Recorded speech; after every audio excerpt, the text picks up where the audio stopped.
The islands of the Galapagos are famous for their unusual forms of wildlife, like the only seagoing lizards in the world, the marine iguanas. What is often overlooked is their importance to birds, especially to seabirds. The islands are an ocean nursery.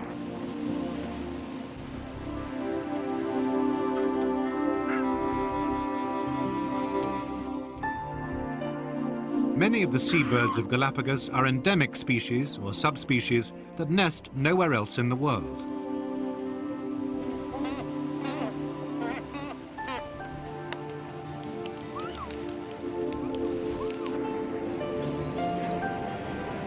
The Galapagos, which lie on the equator, have two main seasons, with several months of transition between the cool and the hot weather. From January to June, it's very hot with some heavy rainfall. Then there's an overcast, humid, cool season known as the Garua, though its onset and duration are unpredictable. The Garua is the result of the arrival of cold water from the south. The seas cool down by only a few degrees, but it's enough to produce grey and dismal weather. In different ways, the ocean governs the nesting behaviour of most of the Galapagos birds, and certainly all the seabirds.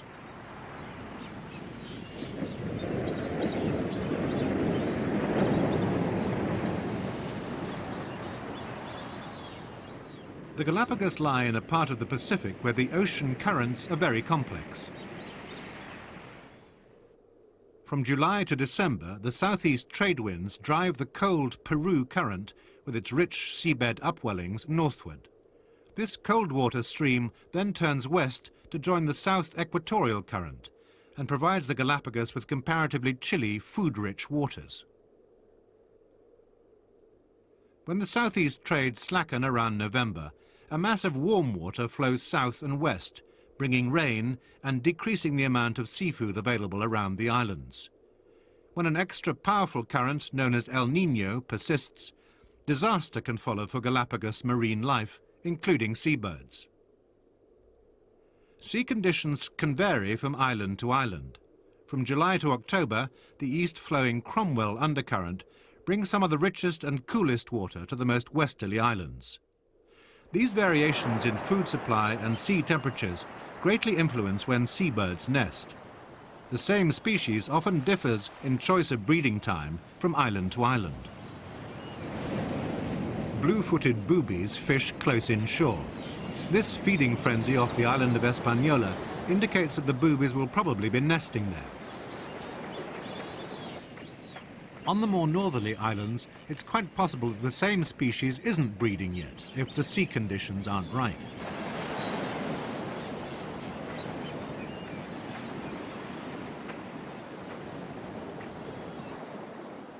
In other parts of the tropical seas, the brown pelican's nesting period is seasonal. The Galapagos subspecies breeds at all times of the year, whenever the sea surface is rich with fish.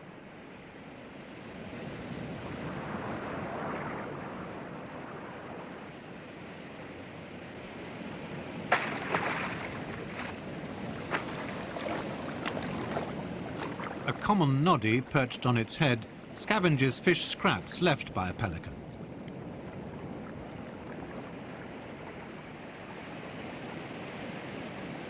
Like almost all Galapagos seabirds, the pelican is an opportunist feeder and breeder. It builds a stick nest overlooking the ocean and lays 2 or 3 eggs.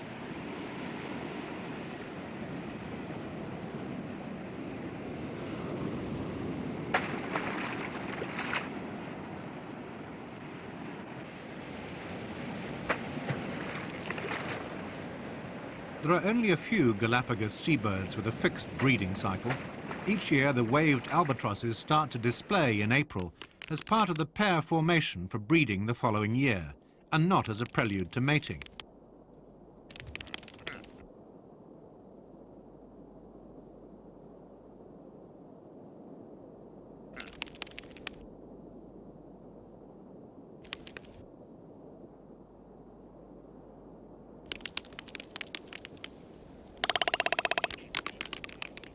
Almost the entire population of waved albatrosses, some 12,000 pairs, nest in just one place, the island of Hispaniola. The waved feather pattern gives the albatross its name. There are several reasons why the albatross has a more regular nesting schedule. It arrives on Hispaniola in early April. It needs a lot of time to mate and rear its single chick. By arriving in April, it avoids the 3 hottest months of the year. The timing also ensures that its chick hatches when food is likely to be most plentiful. The waved albatross ranges over vast areas of ocean to find food for its young. So the albatross is far less dependent upon the vagaries of the local currents. But it's by no means immune to them, and some years breeding fails completely.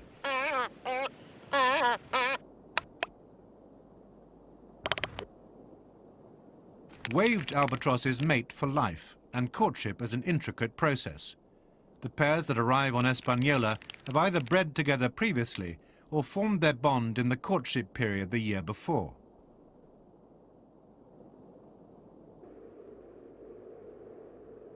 A green patch relieves the stark black lava flows of the island of Fernandina. Vegetation is rare on the shorelines of the Galapagos. These are mangroves, and they provide a nursery for the brown pelicans. Mangroves thrive in salt or brackish water.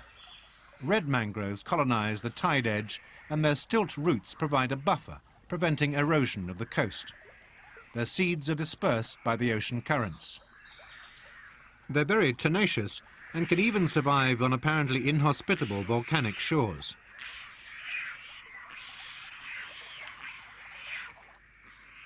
Throughout their range in the Galapagos, brown pelicans find mangroves ideal nesting sites.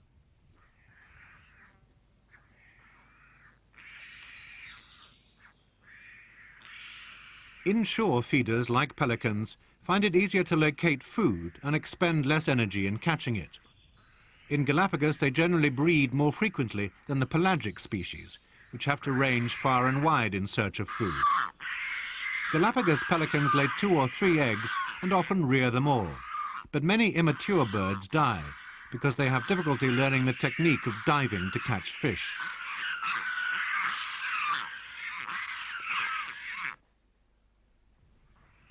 Pelicans are not immune to the disaster of a persistent El Niño year either, when the surge of warm water from the north takes away the food fish.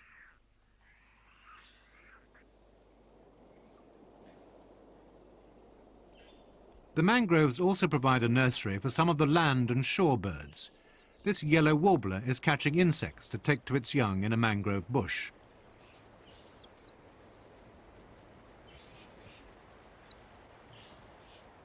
It removes a dropping from the nest.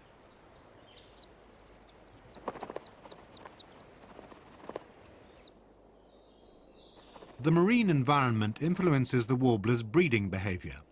Insects are most plentiful during the hot and rainy season.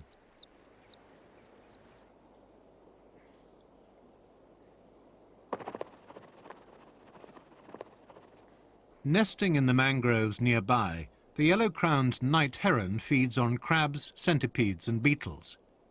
Because it catches insects for its young, it's less affected by the weather and the seas around the islands. This nest originally held 3 chicks. The weakest has been pushed out by its siblings and is dead.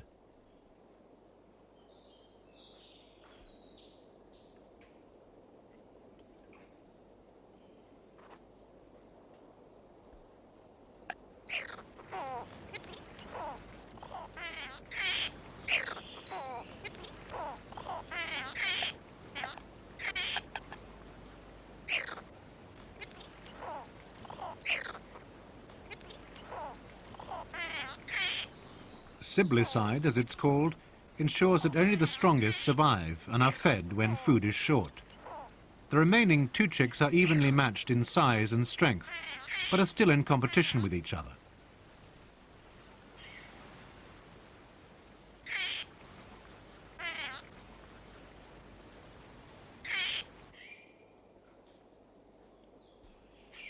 As their name suggests, night herons are mainly nocturnal hunters.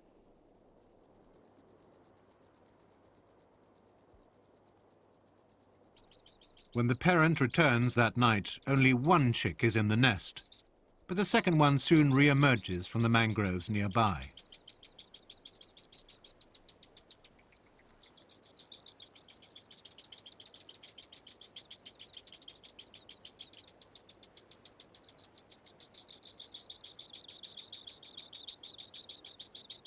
In most cases, 2 chicks do survive and are successfully reared.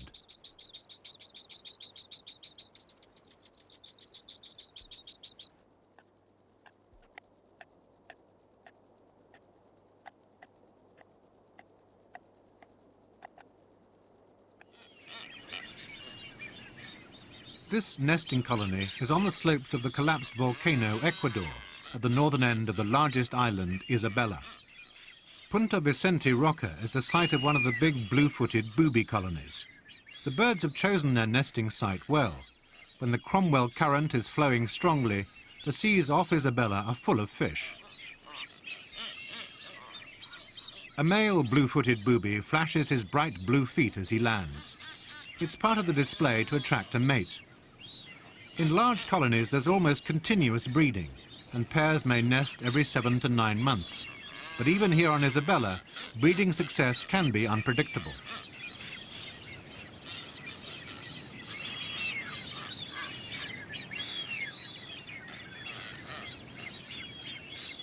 A male sky points to a female.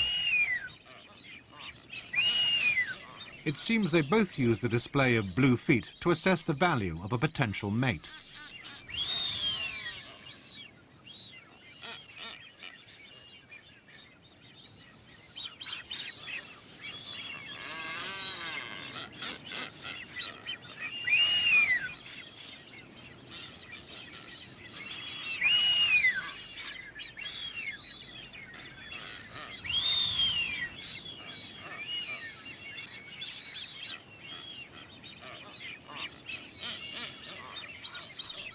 During courtship, symbolic nest building takes place, but taking a twig from a nearby nest provokes territorial aggression. So does landing too close to another bird's nest site.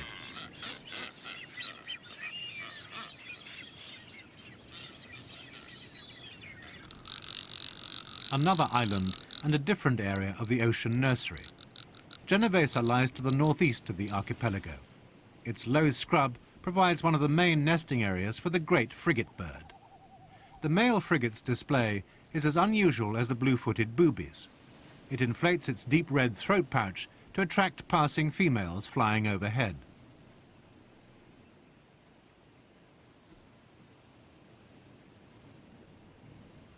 He perches in a bush and shakes his wings, displaying his swollen gular sac to attract maximum attention.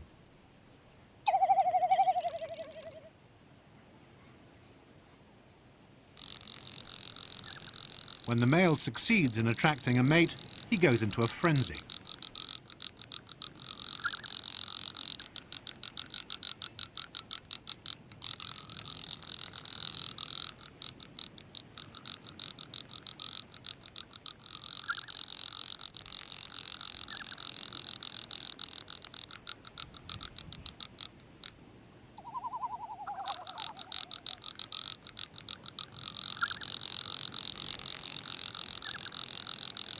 Raising a chick takes so long that frigates in the Galapagos breed less than once a year, and often only once every 2 years.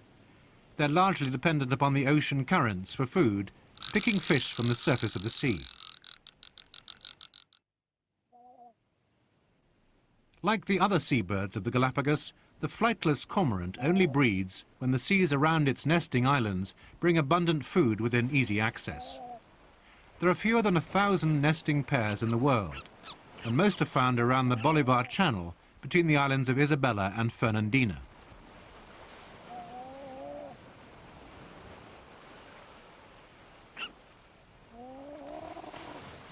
The cormorants raise their young between March and December, with a peak period from April to June.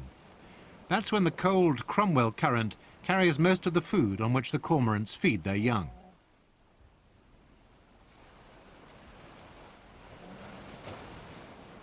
Cormorants feed their chicks on partly digested fish, eels and octopus. Most pairs rear a brood of 1 or 2 chicks a year. They're excellent swimmers, but their wings are useless for flight.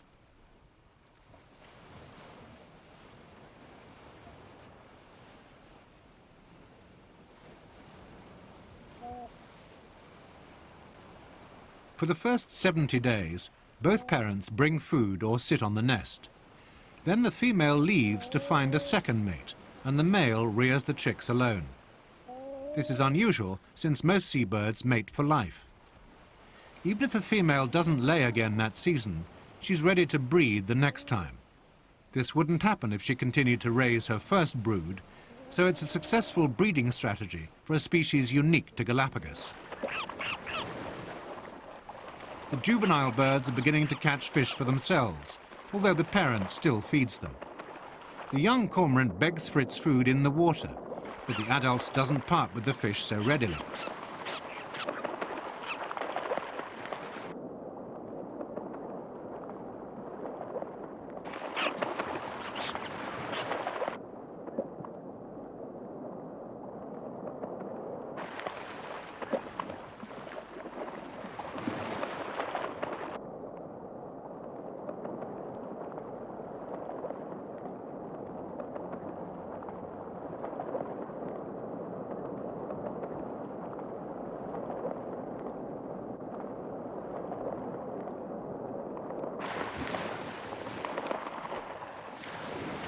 The flightless cormorant has only been closely studied quite recently.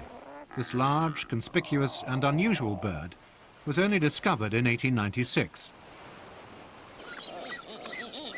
At Punta Vicente Roca, the blue-footed boobies have successfully nested and reared young.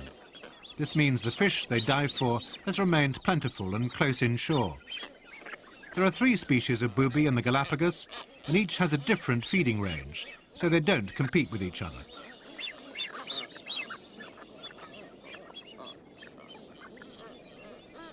Like most of the seabirds that fish close to shore, the boobies lay 2 or 3 eggs and sometimes rear more than one chick.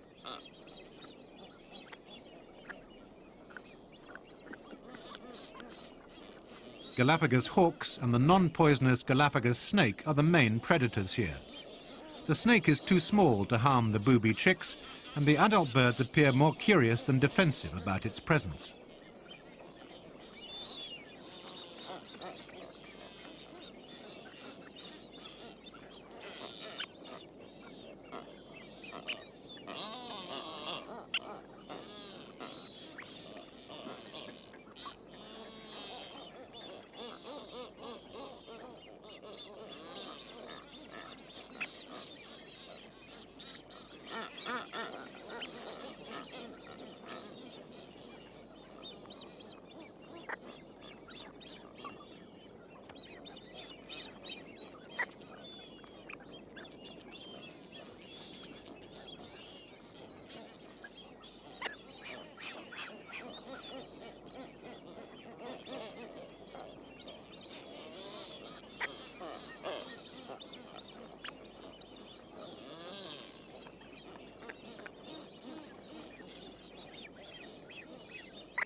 The wave albatrosses of Hispaniola arrived in April, laid most of their eggs in April and May, and hatched their chicks in late June and early July. These downy chicks will eventually grow into birds with a 2-meter wingspan.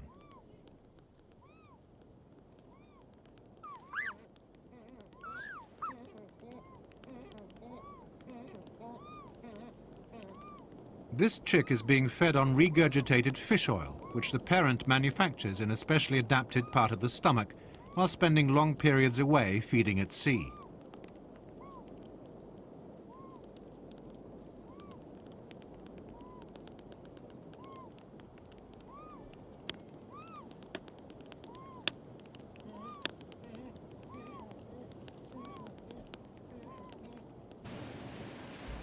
Another pelagic or far-ranging ocean bird nests on Hispaniola. The red-billed tropic bird also nests on some of the other islands, wherever it can find a suitable sea cliff. The tropic bird, like the boobies, is a plunge diver, often dropping from 15 meters to catch fish and squid. It can't walk well on land and flies far away from the islands to make its catches.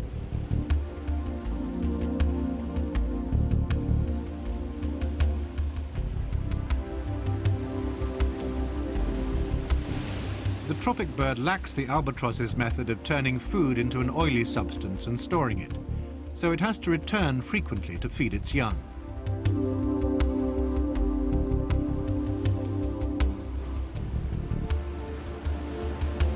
The tropic birds nest throughout the year on the islands of South Plaza and Daphne, with regular peaks of nesting. The limiting factor seems to be the availability of suitable nesting sites.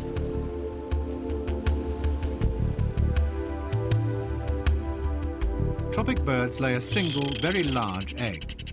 The chick is brooded for at least 50 days, but once it's fledged, it leaves the nest for good to feed for itself and is completely independent.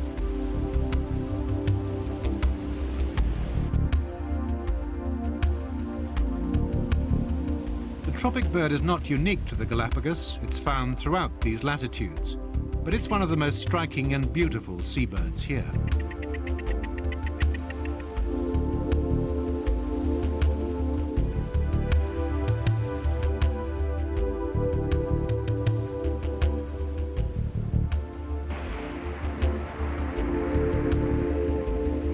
The season for rearing chicks in this unique ocean nursery never comes to an end.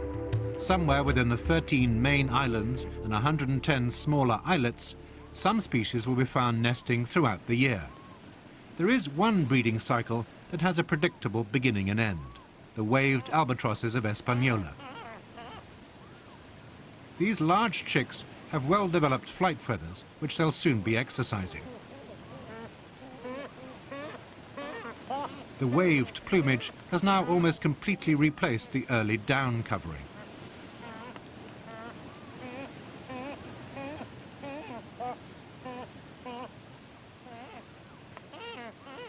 It's about 230 days since this young bird's parents mated and a single egg was laid.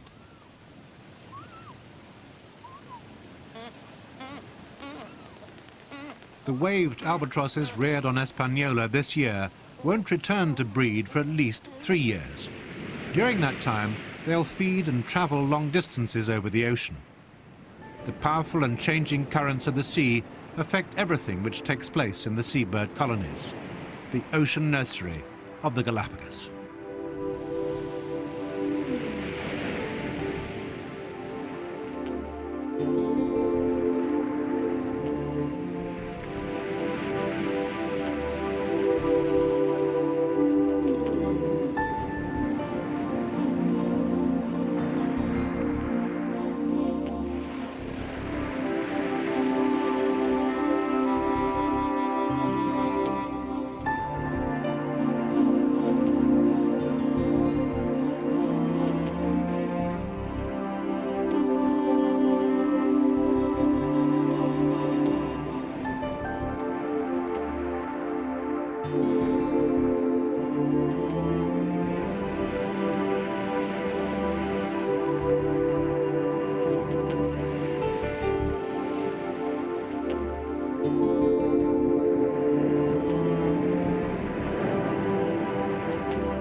This is a whooping crane, one of only 335 alive in the world today.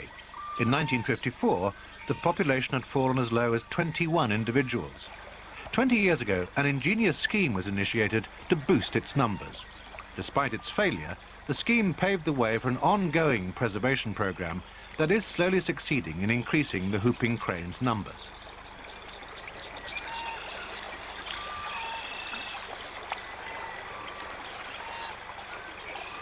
When America's virgin wilderness was claimed by early colonists, most of the whooping crane's breeding grounds were drained and ploughed. The birds didn't move on, they just began to die out.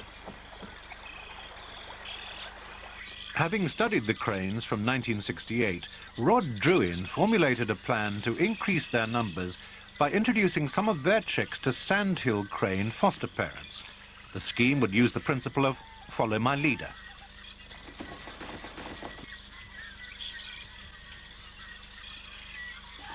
The conservationists' work was made more difficult by a mystery which surrounded the surviving whooping cranes.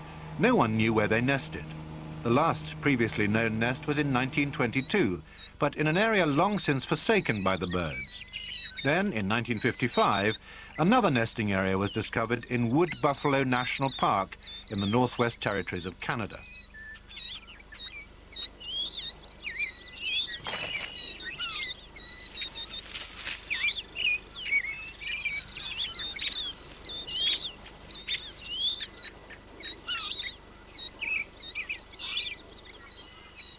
One reason for the crane's very slow recovery is that although it lays 2 eggs, it usually only manages to raise 1 chick. Pairs which successfully raise both chicks often separate their offspring to avoid conflict over food.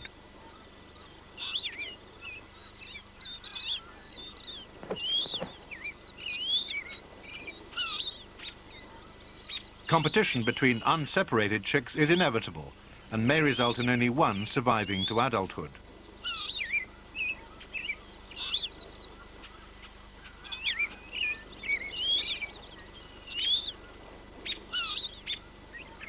A single chick per pair does little to boost the crane's annual total.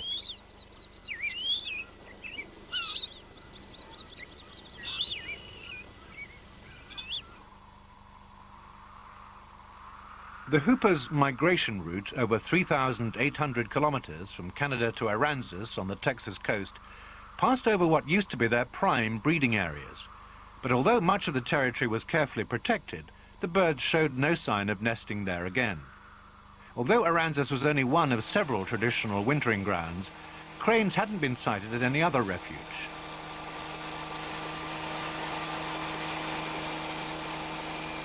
Research showed that whooping cranes only bred where they were hatched. They also returned to winter only at the place where their parents had guided them in their first year. This adherence to custom prevented the cranes from recolonizing their old territories. The Texas islands and salt marshes were closely protected. Today, the present total of migrant whooping cranes stands at just over 150. Given their past history, their annual growth at 4% is a significant achievement.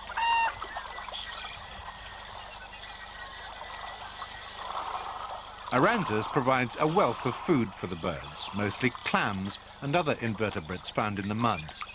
All the birds from Wood Buffalo National Park have always spent the winter feeding here.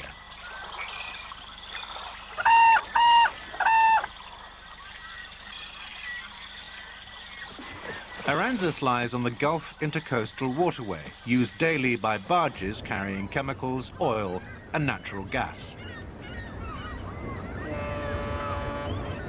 Past experience has shown that no floating carrier can be 100% safe.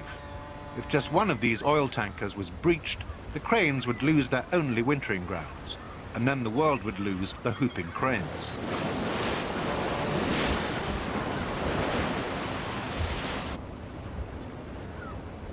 A daring solution to the problem was developed by Fred Bard, a Canadian biologist in the 1950s. He suggested moving part of the population, but at that time too little was known about the cranes to justify the risk. Instead, biologists concentrated on rearing them in captivity. By 1974, a flock of 19 birds had been built up at Patuxent Wildlife Research Center by incubating eggs taken from nests in Wood Buffalo Park. Because whooping cranes hatch 2 eggs, but usually rear only 1 chick, collecting 1 egg from each nest before they hatched had little effect on the wild population.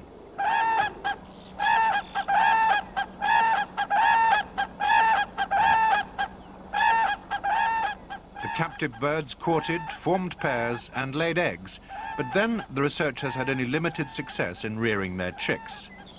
Now most of those problems have been overcome, but in 1975 Fred Bard's original idea began to take on an importance.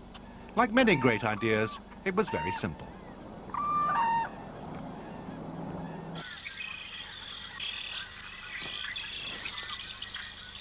It depended on a close relative of the whooper, the sandhill crane, which breeds at Gray's Lake in Idaho. It's a national wildlife refuge, just under 9,000 hectares of well-protected wetlands.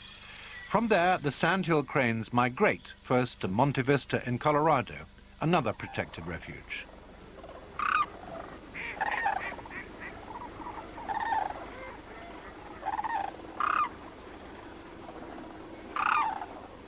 Shooting is strictly controlled during limited periods.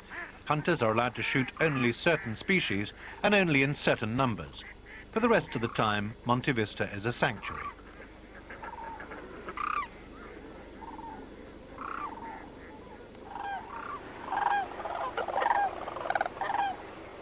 After 2 to 3 weeks here, the sandhill cranes then fly to Bosque del Apache in New Mexico.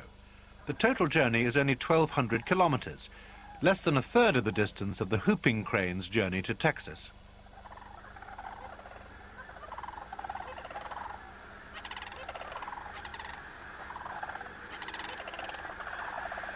Because the two species lead very similar lives, Bard's idea was to introduce whooping cranes into the sandhill crane population. Like hoopers, sandhill cranes are strictly traditional in their use of migration routes and wintering grounds. The sandhills share Bosque del Apache with other migrants, including ducks and snow geese.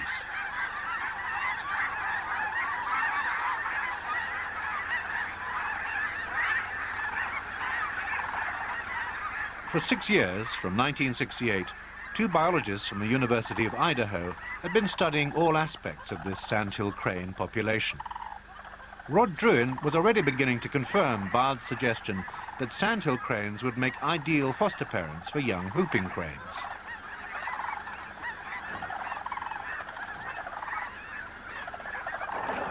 Cranes become imprinted as chicks.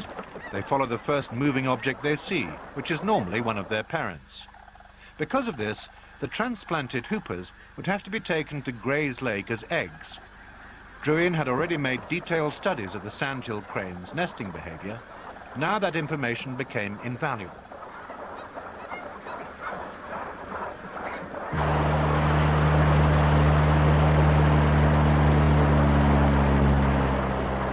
Druin compared the nesting records of all the sandhill pairs to select the most successful as foster parents for the newcomers.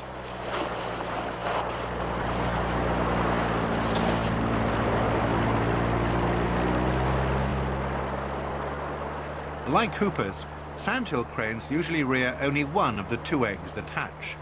An important early task was to determine whether sandhill parents would continue to incubate the remaining egg if one of their clutch was taken.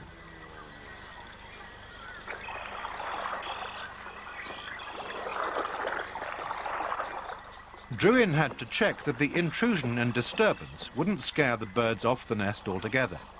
Although they flew off as he arrived, they soon returned, and they brooded their single eggs as tightly as when there were 2.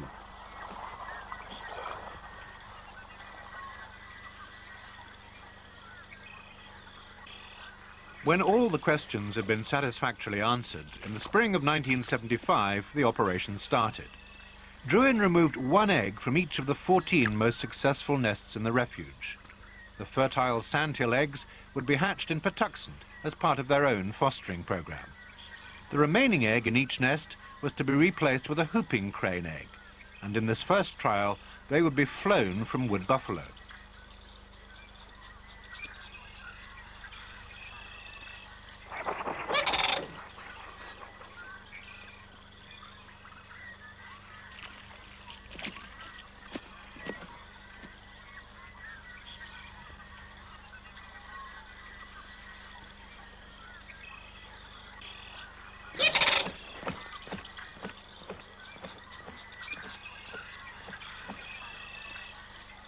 Having marked the remaining sandhill egg in each nest, a necessary precaution given the speed at which he would have to work later, Druin was ready.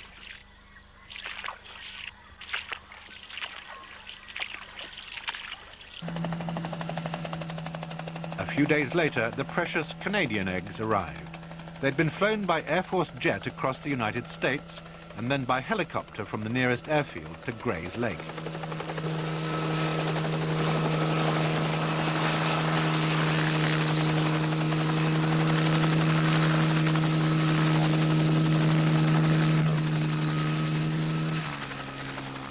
They were transported in insulated suitcases by Canadian biologists who took great care of their important cargo.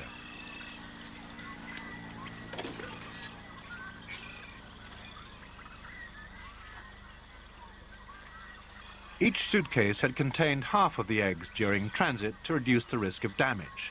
Now, 12 of the eggs were carefully transferred into one suitcase, and the empty one would be used to collect the sandhill eggs.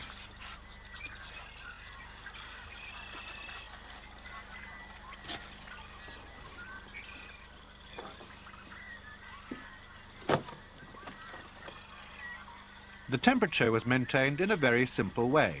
Each case had hot water bottles in the bottom. On the Air Force plane, they'd been kept topped up with hot water from the coffee machine.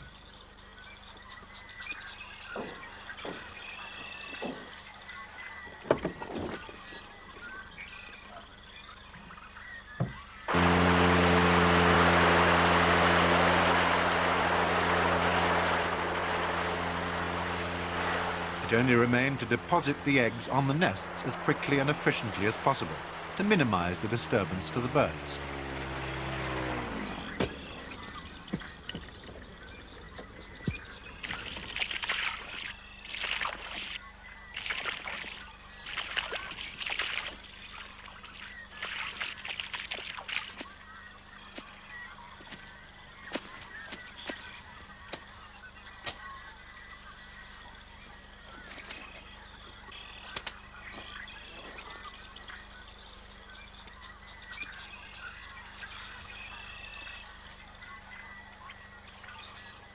Sandhill and whooping crane eggs are very similar in size and colour, and they have the same incubation period.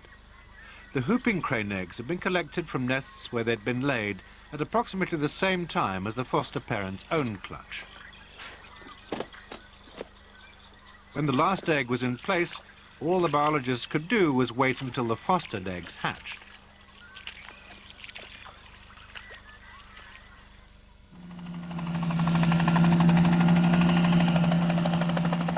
Later in the season, after 9 out of 14 of the transplanted eggs had hatched in their foster nests, Rod Druin visited them to ring the chicks, if he could find them.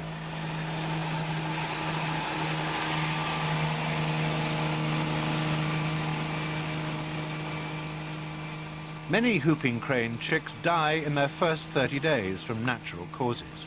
If they survived this first month, they had a fair chance of reaching adulthood. Before they could fly, the chicks were given individual coloured bands as well as numbered metal rings, so that they could be identified later from a distance.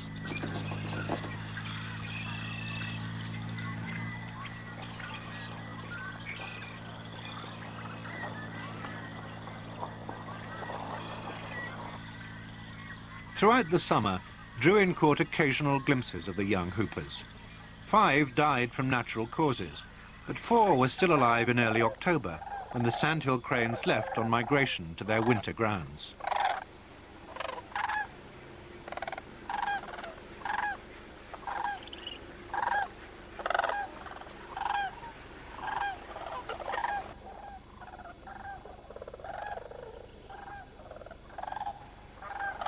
This time, the large wetland area of Monte Vista was watched more closely than usual by biologists looking for the young hoopers. Somewhere among the grey flights of sandhills, they were looking for a flash of pure white that would indicate a whooping crane in its first adult plumage.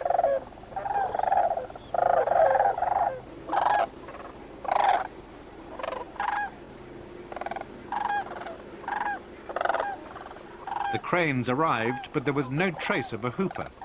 The biologists were confident that they would arrive eventually, guided by their foster parents on which they were imprinted.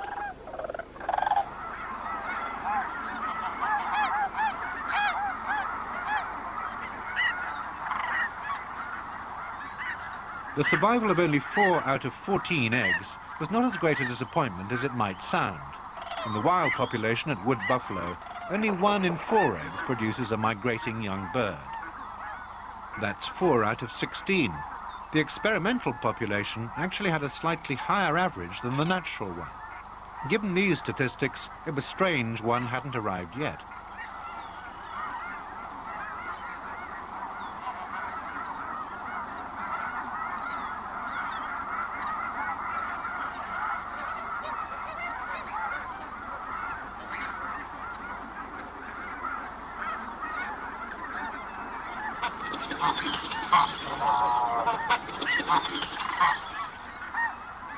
Then, to everyone's relief, the first young whooping crane appeared. Before long, all 4 of the summer's survivors were accounted for.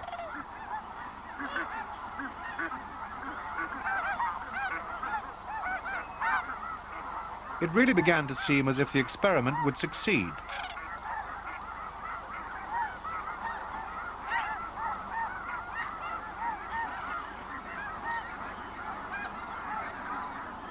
The sandhill cranes accepted the different-looking white birds in their midst, and the whooping cranes seemed perfectly at ease with the different species, because hoopers had imprinted on their sandhill crane foster parents very successfully.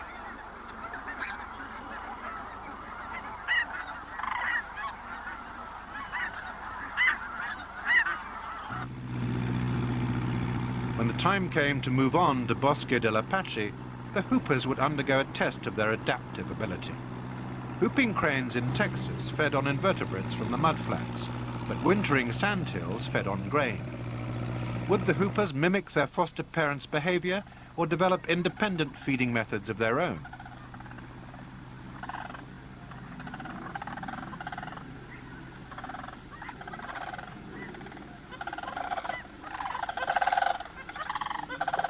In fact, some of the earliest records of whooping cranes by the first settlers in North America mention seeing them feeding in grain fields, and these youngsters soon accommodated cereal into their normal diet.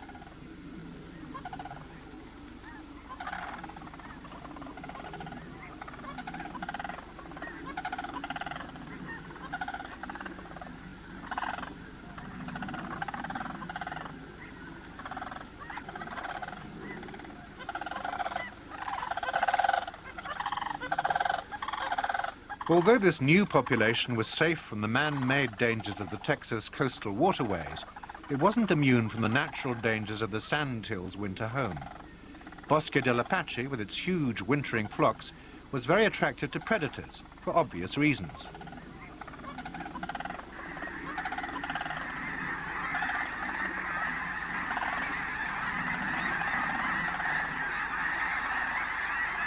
The number of coyotes rose as sensitive management of the refuge increased the number of birds using it. Natural predators had no compunction about eating any individual, even if it did represent the rebirth of its species.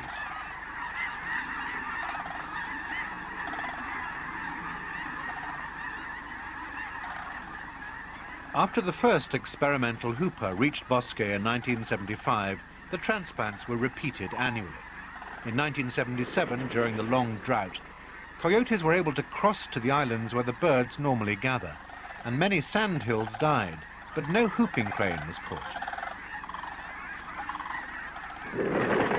Throughout the first winter, the 4 pioneers survived. The next turning point in the crane's year came in April, when the mature adults start their dancing display, preparing for the breeding season. Although this didn't involve the juveniles, it raised an important question for the future of the young hoopers.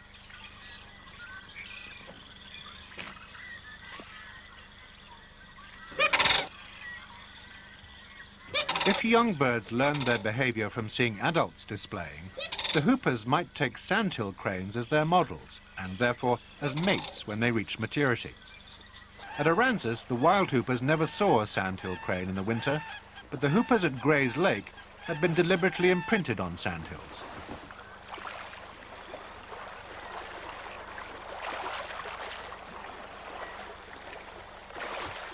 The 2 species can breed together, producing hybrid offspring.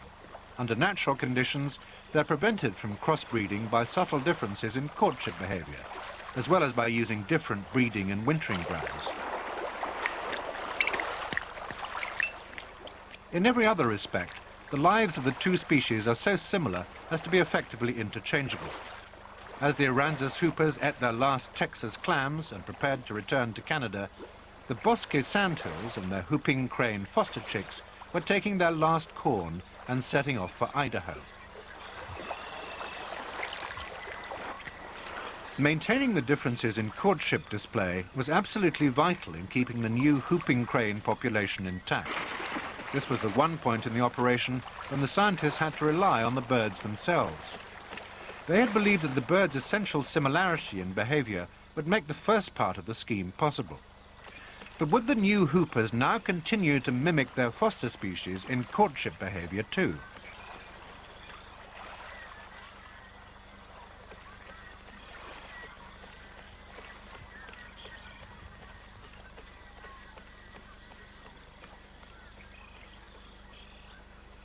At Gray's Lake in the summer of 1979, when they were 4 years old, 2 of the transplanted whooping cranes showed signs of territorial behaviour and temporary pairing between themselves, not with sandhills. But sadly, this promising beginning was not to continue in the long term. Most of the hoopers transplanted in later years failed to return to the breeding site where they were reared. More significantly, the first part of the operation ultimately misfired. The transplanted cranes failed to breed with their own kind because of their imprinting on their sandhill foster parents.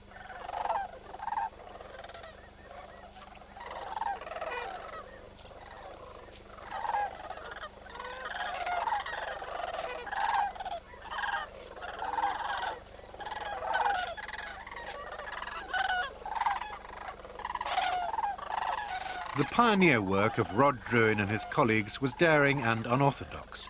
Despite its eventual failure, the fostering scheme led to other methods of preserving this highly endangered bird. As these new efforts continued, the cranes started to increase their numbers.